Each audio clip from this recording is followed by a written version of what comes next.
एक एक second, just give me a second. चलिए, तो सर फाउंडेशन पे कौन सा लॉज आएगा कि सर बिजनेस लॉज आएगा। फाउंडेशन में बिजनेस लॉज में क्या क्या पढ़ना रहेगा कि सर कंपनीज एक्ट का थोड़ा पोर्शन फाउंडेशन में, थोड़ा इंटर में। कंपनीज एक्ट के बाद में एलएलपी है, लिमिटेड लाइबिलिटी पार्टनरशिप एक्ट। उसके बाद में पार्टनरशिप एक्ट 1932। ठीक है सर, ये रहा। कंपनीज एक्ट है, एलएलपी एक्ट है, पार्टनरशिप एक्ट 1932 वाला है, कंपनीज एक्ट 2013 वाला है, एलएलपी एक्ट 2008 वाला है। एक इंट्रोडक्टरी चैप्टर है, इंडियन रेगुलेटरी फ्रेमवर्क। ठीक है, बहुत बेसिक बातें हैं उसमें। उसके बाद में आपको रहेगा सेल ऑफ गुड्स एक्ट 1930। और उसके बाद में आपका रहेगा नेगोशिएबल इंस्ट्रूमेंट्स एक्ट। और उसके बाद में आपका रहेगा इंडियन कॉन्ट्रैक्ट एक्ट, जो आज हम स्टार्ट कर रहे हैं, इंडियन कॉन्ट्रैक्ट एक्ट है। ठीक है, जो न्यू ज्वाइनीज आए हुए वो 11th के ही हैं, तो इतना टेंशन लेने की जरूरत नहीं है। जो पोर्शन इस साल कवर नहीं हो रहा है वो अगले साल कवर वापस हो जाएगा आपका। ठीक है, इसलिए। और कॉन्ट्रैक्ट एक्ट ऐसा है जो आप बिना, जो आज दिन तक हमने इनमें से दो तीन एक्ट जो भी किए हैं उसके बिना भी आप उसको बहुत अच्छे से कॉन्ट्रैक्ट एक्ट को समझ सकते हैं। आइए चालू करते हैं इंडियन कॉन्ट्रैक्ट एक्ट को कि सर कॉन्ट्रैक्ट क्या होता है, व्हाट इज अ कॉन्ट्रैक्ट। चलो पहले अपन बेसिक बात करते हैं। क्या सर कि सर अपन ने डे टू डे पार्लांस में बोलते हैं कि मेरा तो कॉन्ट्रैक्ट बनाना है, कॉन्ट्रैक्ट बनाया है, या फिर मैंने एक एग्रीमेंट बनाया है। डे टू डे लैंग्वेज में अपन बात करते हैं ना कि पापा फैमिली ने, पापा ने नया एक फ्लैट खरीदा है, एक घर खरीदा है। ओके, तो फादर साहब ने ये घर जो खरीदा है ये बिल्डर से खरीदा है। तो बिल्डर के साथ में एक एग्रीमेंट बनेगा या नहीं बनेगा बॉस। यस सर, बिल्डर के साथ में एक एग्रीमेंट बनेगा। ठीक है, क्या एग्रीमेंट बनेगा कि बिल्डर बोल रहा है कि मैं आपको घर दे रहा हूं, फ्लैट बना के दे रहा हूं, और इस घर की कीमत है 2 CR, 2 करोड़ रुपए, जो आपको मुझे पैसा देना है। ओके सर, तो सर दोनों के बीच में एक एग्रीमेंट हो गया या नहीं हो गया। यस सर, दोनों में एक एग्रीमेंट हो गया। आपने आपने से घर में सबने देखा होगा ना, कभी कभार एक स्टैंप पेपर होता है, उस पे यहाँ पर कुछ डिनोमिनेशन का स्टैंप लिखा हुआ होता है, 100 रुपए का, 10,000 रुपए का, 20,000 रुपए का, 25,000 रुपए का। उस पे वो एग्रीमेंट बनता है घर खरीदने और बेचने का। कभी देखा है घर में भाई, घर में देखा है। यस सर, तो सर वो क्या है, वही तो एग्रीमेंट बना रहे हैं, एग्रीमेंट या कॉन्ट्रैक्ट बना रहे हैं। ठीक है, तो सर फादर और बिल्डर के बीच में एक एग्रीमेंट बन गया घर खरीदने और बेचने का। बिल्डर घर बना के देगा और फादर उसे 2 करोड़ रुपए देंगे। ओके सर, और भी दूसरी टर्म्स एंड कंडीशंस थी जो हो गई। सेकेंड एग्जाम्पल देखो, ये तो था एग्जाम्पल नंबर 1, एग्रीमेंट का एग्जाम्पल नंबर 1। एग्रीमेंट का एग्जाम्पल नंबर 2 देखो कि सर एंसिल फर्नांडीज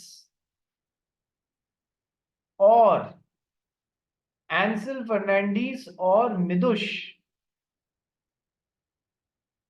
सर मुझे मिदुश के साथ में एग्जाम्पल में क्यों ले लिया आपने। सर बेटा यही जिंदगी का नाम है। एंसिल फर्नांडीज और मिदुश मोदी के बीच में एक एग्रीमेंट हुआ कि मिदुश को है ना दक्ष अग्रवाल पसंद नहीं था। ठीक है, फूटी जिसको हिंदी में बोलते हैं ना, फूटी आंख नहीं सुहाता था। तो दक्ष अग्रवाल पसंद नहीं था, तो एंसल ने और मिदुश ने आपस में एक एग्रीमेंट बनाया। मिदुश ने बोला तू जाके, एंसल को बोला तू जाके दक्ष अग्रवाल का यदि मर्डर कर देगा तो मैं तुझे 5 लाख रुपए दूंगा। एंसल ने भी सोचा अरे यार क्या मस्त अपॉर्चुनिटी आई है 5 लाख रुपए कमाने की। ठीक है, तो इसने भी हाँ बोल दिया। दोनों के बीच में एक मर्डर करने का एग्रीमेंट बन रहा है, जिसमें एंसल किसी का मर्डर करके देगा दक्ष अग्रवाल का। ठीक है, और बदले में मिदुष मोदी इसको 5 लाख रुपए देगा। Okay sir. सर देखो, पहला, अब देखो, एग्रीमेंट और कॉन्ट्रैक्ट दो अलग अलग बातें, दो अलग अलग चीजें हैं लॉ की दृष्टि से देखें तो। जनरल पार्लांस में हम इन दोनों वर्ड्स को इंटरचेंजेबली यूज करते हैं कि हमारे फादर ने कॉन्ट्रैक्ट बनाया, हमने एग्रीमेंट बनाया। ठीक है, या हमने रेंट के लिए किसी से एग्रीमेंट या कॉन्ट्रैक्ट बनाया। हम जनरल पार्लांस में तो इन दोनों टर्म्स को इंटरचेंजेबली यूज कर लेते हैं, पर लॉ के हिसाब से ये है नहीं। ठीक है, लॉ के हिसाब से कॉन्ट्रैक्ट की डेफिनेशन क्या है, नोट करना। Contract is an agreement, contract is an agreement which is enforceable by law. Contract is an agreement which is enforceable by law. ये कॉन्ट्रैक्ट का फॉर्मूला है, ठीक है, और यही कॉन्ट्रैक्ट की डेफिनेशन है। What is a contract? Contract is an agreement which is enforceable by law. आइए इसको समझते हैं। सर एक एग्रीमेंट तो बहुत सारे होते हैं, लेकिन हर एग्रीमेंट कॉन्ट्रैक्ट नहीं होता है। एग्रीमेंट को कॉन्ट्रैक्ट बनने के लिए ये वाला पार्ट उस एग्रीमेंट में होना चाहिए, ठीक है। कैसे? कि सर घर खरीदने और बेचने का जो पहला एग्रीमेंट था, घर खरीदने और 2 करोड़ रुपए में देने का जो पहला एग्रीमेंट फादर और बिल्डर के बीच में जो हो रहा था, क्या वो लॉ में कहीं भी घर खरीदने और बेचने को मना किया गया है क्या? क्या घर खरीदना एक इलीगल एक्टिविटी है क्या? लॉ में कहीं पर भी उसको मना किया गया है क्या? नहीं sir, it is very much legal activity, ठीक है सर। ओके सर, कल को बिल्डर ने पापा से 2 करोड़ रुपए ले लिए लेकिन घर बना के नहीं दिया, तो फादर साहब इस एग्रीमेंट को कोर्ट में ले जाके एनफोर्स करा सकते हैं या नहीं करा सकते हैं? सर तभी करा पाएंगे ना जब ये एग्रीमेंट 100% लॉ के हिसाब से सही हो। ये सर वो सारे एलिमेंट्स हो, हम पढ़ेंगे क्या क्या एलिमेंट्स होने चाहिए कि एक एग्रीमेंट एनफोर्सेबल बाय लॉ हो, हम वो सारी डिटेल्स पढ़ेंगे। Okay sir. तो सर कल को बिल्डर ने 2 करोड़ रुपया तो ले लिया लेकिन घर बना ही नहीं रहा है और फादर साहब को दे ही नहीं रहा है, तो सर क्या फादर साहब इस एग्रीमेंट को कोर्ट में ले जाके एनफोर्स करा सकते हैं? सर बिल्कुल करा सकते हैं सर। तो फादर साहब और बिल्डर के बीच में जो एग्रीमेंट है घर खरीदने और बेचने का, क्या ये एनफोर्सेबल बाय लॉ है? लॉ के हिसाब से बिल्कुल सही बना हुआ है। यस सर, कल को कुछ भी पार्टी इसमें दिक्कत में है तो वो कोर्ट में ले जाके उसको एनफोर्स करा सकती है। Yes sir. तो सर ये पहला एग्रीमेंट जो है, it is definitely an example of a contract. ये कॉन्ट्रैक्ट है, बिल्कुल सही एग्रीमेंट है into the eyes of law, it is enforceable into the eyes of law। तो ये एग्रीमेंट कॉन्ट्रैक्ट बन चुका है जब भी फादर साहब और बिल्डर ने बनाया। लेकिन सर सेकंड एग्रीमेंट जो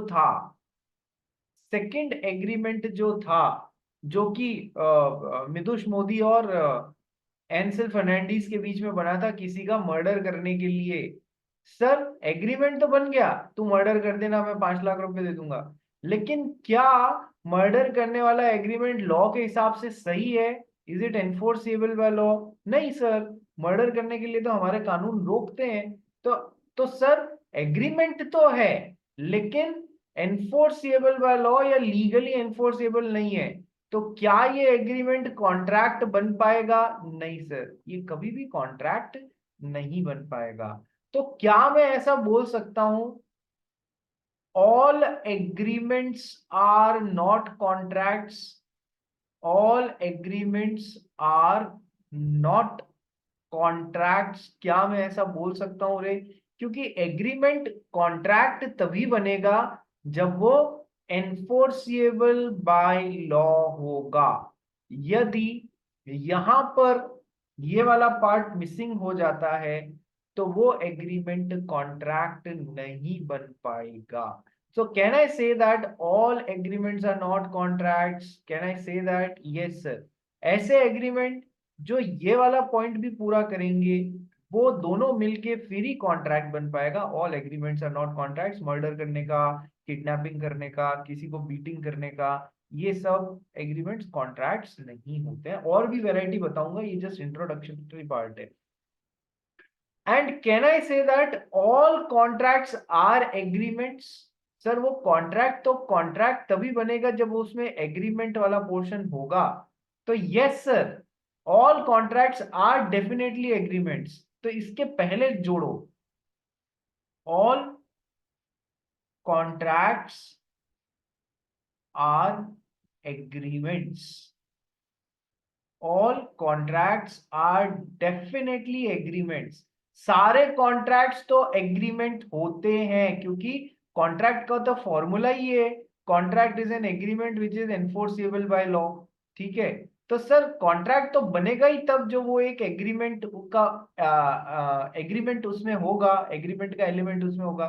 सो sir all contracts are definitely agreements, but all agreements are not contracts, all agreements are not contracts. ये एग्जाम का क्वेश्चन है और इसमें और डिटेल में जाना पड़ेगा।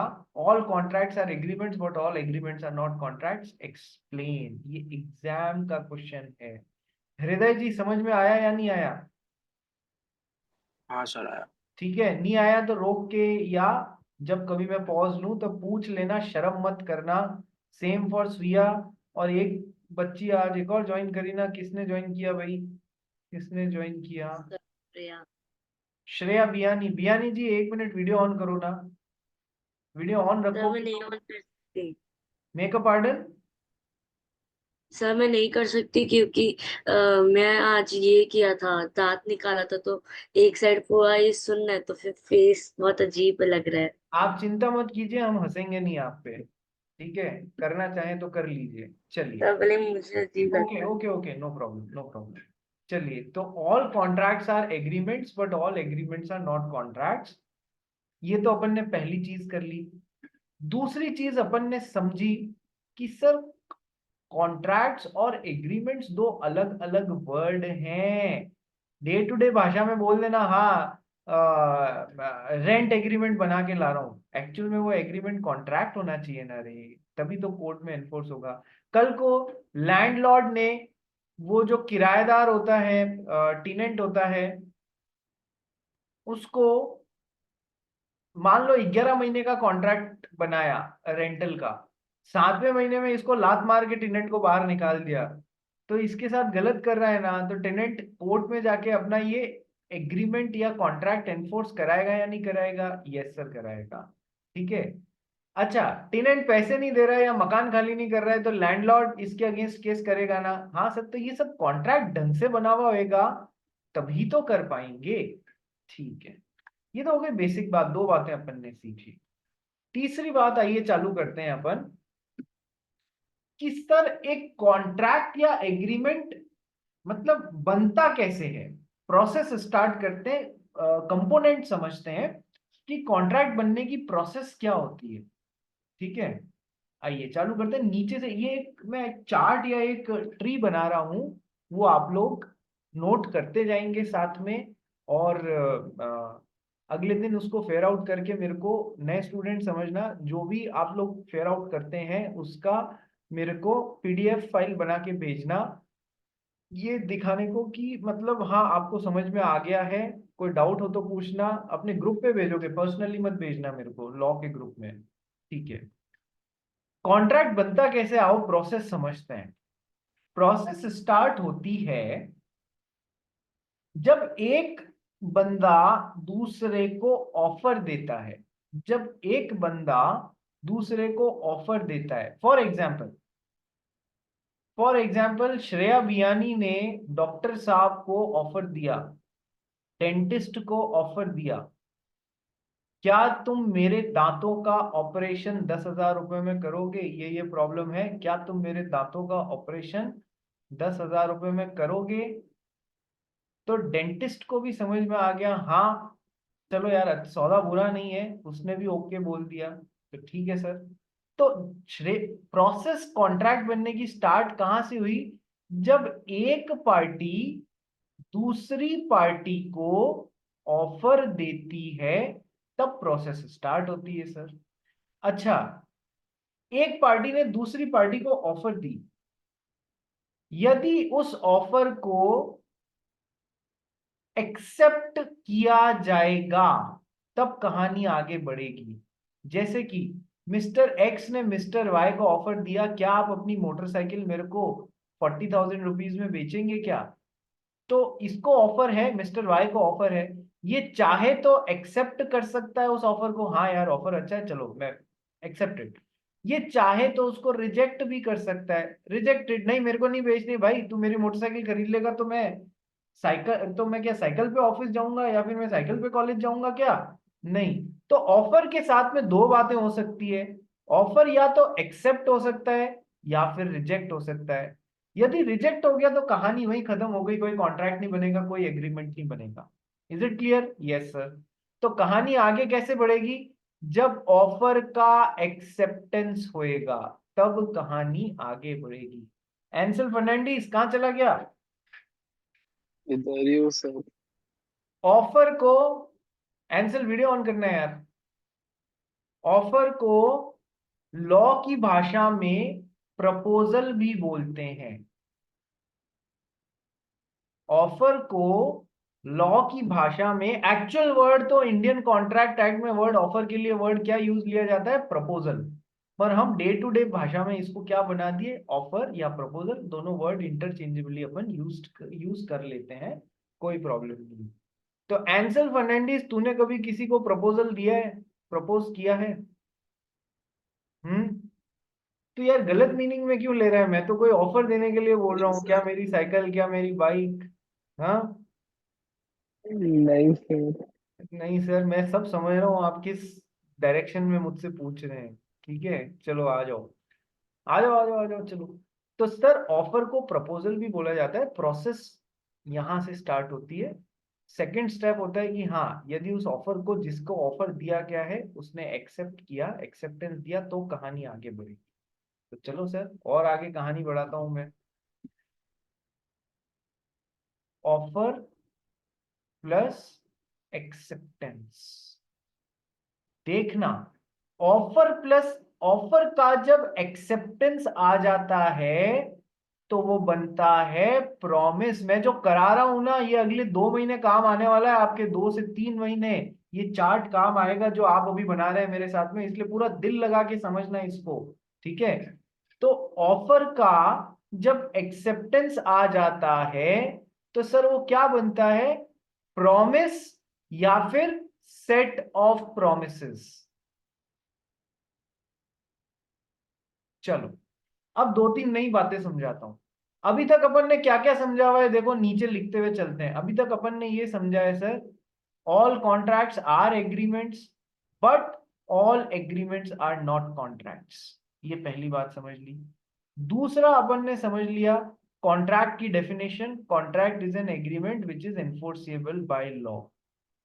ठीक है, ये दूसरी चीज समझ ली। तीसरी चीज, सर मैंने आपको कहा कि सर प्रोसेस स्टार्ट होती है जब एक बंदा ऑफर या प्रपोजल देता है दूसरे बंदे को। तो सर इस बात से एक बात निकल के नहीं आ रही है क्या? To make a contract there must be at least 2 parties। To make a contract there must be at least 2 parties। दो कम से कम होनी चाहिए, दो से ज्यादा भी हो तो भी कोई प्रॉब्लम नहीं। मान लो कोई ऐसी सिचुएशन है, जैसे मैंने आपको एग्जांपल दिया ना, फादर और बिल्डर, तो सर कम से कम 2 पार्टीज हुई ना? Yes sir. दो से अधिक भी हो सकती हैं। जैसे कि फ्लैट था एक फ्लैट था, वो हमारी दिशी के नाम और रिचा के नाम, दोनों के नाम था, मतलब 50-50 को ओनरशिप राइट्स थे उसमें। तो मिस्टर एक्स ने इन दोनों को ऑफर दिया, जॉइंट ओनर्स को। तो सर यहाँ पर एक से ज्यादा पार्टीज है ना, एक साइड में एक और एक साइड में दो, 3 पार्टीज है ना। मैं तो कह रहा हूं मिनिमम 2 होनी चाहिए।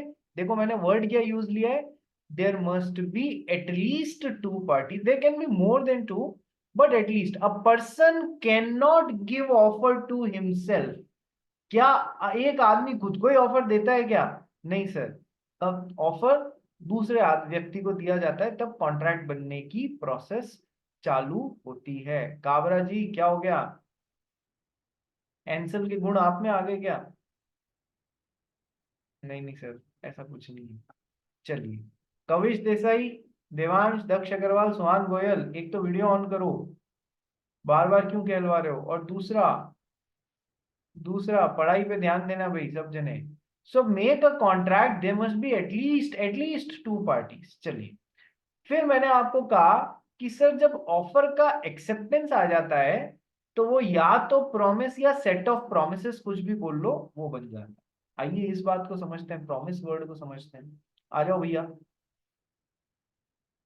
सर जैसे ही फादर साहब ने और बिल्डर ने आपस में एग्रीमेंट बना, मतलब फादर साहब ने ऑफर दिया बिल्डर को, क्या आप जो फ्लैट बना रहे हैं वो मुझे 2 करोड़ रुपए में बेचेंगे?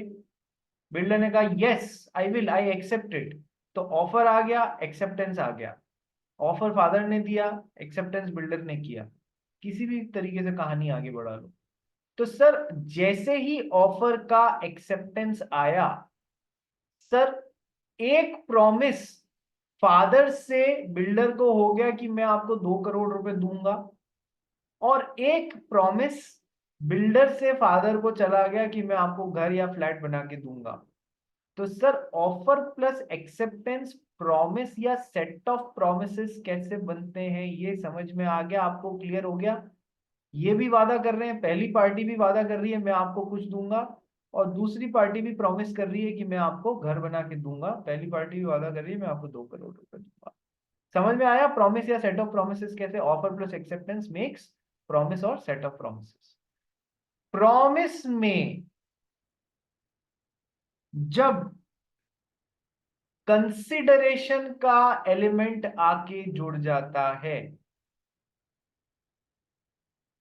प्रॉमिस में जब कंसिडरेशन का एलिमेंट आके जुड़ जाता है तो वो बनता है एग्रीमेंट। ठीक है, अब समझते हैं सर ये किस चिड़िया का नाम है? What is the meaning of the word consideration? हृदय 11th में है ना तू तो? हाँ सर। हाँ ठीक है, चलो आ जाओ। तो प्रॉमिस में कंसिडरेशन का एलिमेंट जब आके जुड़ जाता है तो वो बनता है एग्रीमेंट। ठीक है सर, क्या मतलब हुआ आइए समझते हैं कंसिडरेशन का। कंसिडरेशन का मतलब होता है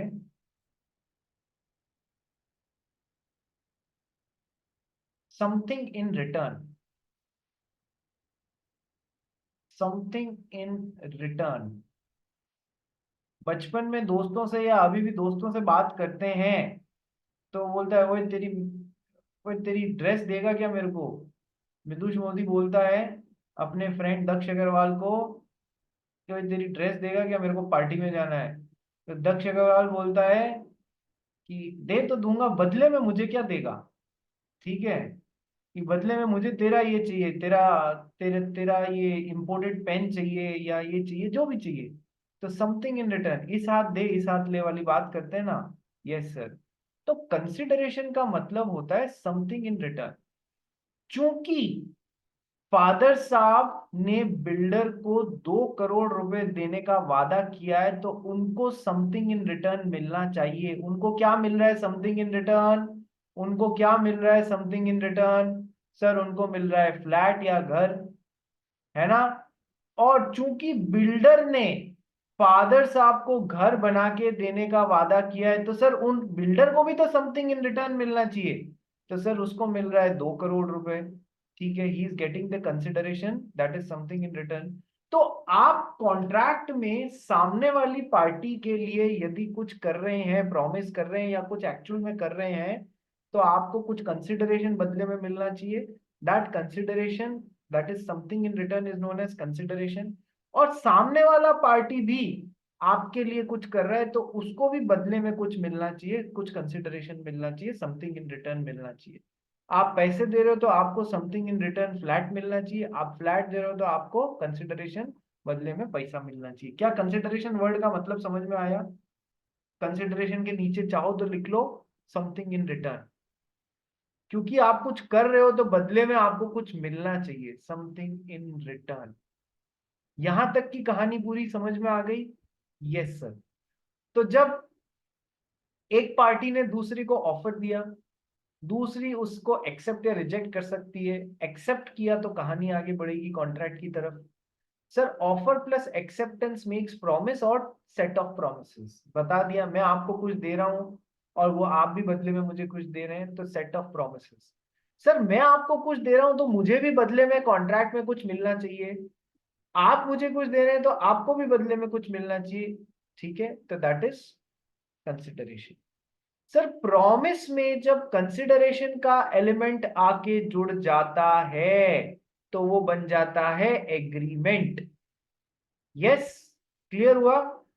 अपन ने क्या पढ़ा है, देखो नोट करो यहां पर, contract is an agreement which is enforceable by law. ये आगे की स्टोरी बन गई। Yes sir. तो सर एग्रीमेंट का ट्री पोर्शन समझ में आया? एग्रीमेंट इस तरीके से बनता है, एक बंदा दूसरे को ऑफर दे, दूसरा उसे एक्सेप्ट करे, जब एक्सेप्ट हो गया तो प्रॉमिस या सेट ऑफ प्रॉमिस, मैं आपके लिए कुछ कर रहा हूं तो मुझे भी बदले में कुछ मिलना चाहिए, आप मेरे लिए कुछ कर रहे हो तो आपको भी बदले में कुछ मिलना चाहिए। तो वो मिल रहा है, दोनों पार्टीज को कंसिडरेशन मिलना चाहिए, दोनों पार्टीज को कंसिडरेशन मिलना चाहिए। ठीक है, ऐसा ही हुआ कि एक ही पार्टी को कंसिडरेशन मिल रहा है, दूसरी को कुछ मिल ही नहीं रहा है, तो फिर ये वाला एलिमेंट दोनों पार्टीज के लिए गायब हो गया, तो सर वो कभी एग्रीमेंट ही नहीं बन पाएगा। ठीक है, जब एग्रीमेंट ही नहीं बन पाएगा तो क्या वो कॉन्ट्रैक्ट बन पाएगा? नहीं सर, फिर वो कॉन्ट्रैक्ट नहीं बन पाएगा। तो सर अपन ने चौथी चीज क्या पढ़ी कि सर कंसिडरेशन का मतलब पढ़ा, समथिंग इन रिटर्न। ठीक है, चलिए, और एग्रीमेंट किस तरीके से बनता है यहां तक अपन पहुंच गए। वो एग्रीमेंट यदि लॉ के हिसाब से बिल्कुल सही है, एनफोर्सेबल बाय लॉ है, तो वो एग्रीमेंट कॉन्ट्रैक्ट बन जाएगा। तो आइए ट्री का राइट हैंड साइड देखना चालू करते हैं। ट्री का लेफ्ट हैंड साइड तो देख लिया, ट्री का राइट हैंड साइड देखना चालू करते हैं। Something in return, sorry, agreement enforceable by law. Sir एक एग्रीमेंट एनफोर्सिएबल बाय लॉ कब होता है? एक एग्रीमेंट एनफोर्सिएबल बाय लॉ कब होता है सर? जब उसमें चार पांच चीजें होती हैं। क्या? सबसे पहला, it is having a lawful objective. Sir जिस भी ऑब्जेक्टिव के साथ में आप ये कॉन्ट्रैक्ट बना रहे हैं, जिस भी ऑब्जेक्टिव के साथ में आप ये कॉन्ट्रैक्ट बना रहे हैं, वो ऑब्जेक्टिव कानून के हिसाब से बिल्कुल सही होना चाहिए, लॉफुल ऑब्जेक्टिव होना चाहिए। मैंने आपके सामने दो तरीके के एग्रीमेंट्स के एग्जाम्पल रखे थे, याद करो। एक तो था घर बेचने और खरीदने का, फादर और बिल्डर के बीच में। दूसरा था पार्टी एक्स और पार्टी वाई के बीच में किसी थर्ड पार्टी जेड का मर्डर करने का। यस, मर्डर करने का। क्या मर्डर करने वाला एग्रीमेंट का लॉफुल ऑब्जेक्टिव है, अनलॉफुल ऑब्जेक्टिव है, या इलीगल ऑब्जेक्टिव है या नहीं है? Yes sir. तो ये सेकंड वाला क्या इसका लॉफुल ऑब्जेक्टिव है? नहीं सर। फर्स्ट वाले बिल्डर वाले का लॉफुल ऑब्जेक्टिव है, हाँ सर, घर खरीदना और बेचना कहीं लॉ में मना थोड़ी किया गया, तो वो बिल्कुल लॉफुल काम कर रहे हैं। तो सर एक एग्रीमेंट एनफोर्सिएबल बाय लॉ तब होगा जब उसका लॉफुल ऑब्जेक्टिव होगा। समझ में आ गया? Yes sir. सेकंड पॉइंट, इन एक एग्रीमेंट एनफोर्सेबल बाय लॉ होने के लिए दूसरी condition, it is having lawful consideration. It is having lawful consideration. Sir left hand side में तो अपन बोल रहे हैं कि कंसिडरेशन का एलिमेंट दोनों पार्टीज के लिए होना चाहिए। राइट हैंड साइड में अपन बोल रहे हैं कि सर जो भी कंसिडरेशन आप अपोजिट पार्टी को दे रहे हो वो भी लॉफुल होना चाहिए। आइए समझाता हूं इस पॉइंट को, बहुत अच्छा पॉइंट है ये, बहुत ही अच्छा पॉइंट है। समझाऊं? लिख लिया? स्टार्ट करें? स्टार्ट करें देवांश? Yes sir. देवांश ध्यान से समझना, ये ट्री जो है ना, ये जान है अगले पूरे कॉन्ट्रैक्ट एक्ट की। 100 में से कितने नंबर का आएगा कॉन्ट्रैक्ट? 30 से 35 नंबर का। तो जिसने कॉन्ट्रैक्ट में ढील छोड़ दी वो मर जाएगा यदि उसने ये एक कॉन्ट्रैक्ट वाला पार्ट अच्छे से नहीं किया, तो इसलिए सब जने बहुत ध्यान से करेंगे। काबरा जी ठीक है, ध्यान रखना। आइए दिशी जी, क्या हो गया, कहाँ ध्यान है? क्या लेना देना चल रहा है? स्क्रीन पे ध्यान रखो। चलिए, तो सर अब देखो हमारी दिशी है, दिशी इज वेरी ऑब्सेस्ड विद सरकारी नौकरी। सरकारी नौकरी का क्रेज होता है ना कई लोगों को कि हम तो सरकारी नौकरी ही करेंगे, हमारे बच्चे भी सरकारी नौकरी करेंगे, उसमें कम से कम प्राइवेट सेक्टर की तरह किसी को उठा के बाहर फेंकने का नहीं होता है। तो सर दिशी को सरकारी नौकरी चाहिए थी। तो दिशी एक गवर्नमेंट डिपार्टमेंट के एचआर मैनेजर को ऑफर देती है। क्या ऑफर देती है? आपने देखो वैकेंसी निकली हुई है, आपने मुझे यदि इसमें गवर्नमेंट डिपार्टमेंट में जॉब दे दी तो मैं आपको 10 लाख रुपए देने का वादा करती हूँ। ठीक है, दिशी ने ऐसा काम किया। सर ऑफर था, गवर्नमेंट डिपार्टमेंट के एचआर ने एक्सेप्ट कर लिया। Offer plus acceptance makes promise और सेट ऑफ प्रॉमिस। इसने 10 लाख देने का प्रॉमिस किया, इसने जॉब देने का प्रॉमिस किया। प्रॉमिस में दोनों पार्टीज अपोजिट पार्टी के लिए कुछ कर रही है तो कंसिडरेशन का एलिमेंट आके जुड़ गया। तो promise plus consideration makes agreement, दोनों पार्टीज के बीच में एग्रीमेंट तो बन गया। अब सर एग्रीमेंट का लॉफुल ऑब्जेक्ट होना चाहिए, हाँ सर नौकरी देने के लिए है। लॉफुल कंसिडरेशन भी होना चाहिए सर, जो हम समथिंग इन रिटर्न दे रहे हैं वो भी लॉफुल होना चाहिए। इधर फंस गई दिशी। क्या फंस गई? सर ये जो समथिंग इन रिटर्न दे रही है नौकरी पाने के बदले में, क्या वो ब्राइब के नेचर में नहीं है कंसिडरेशन?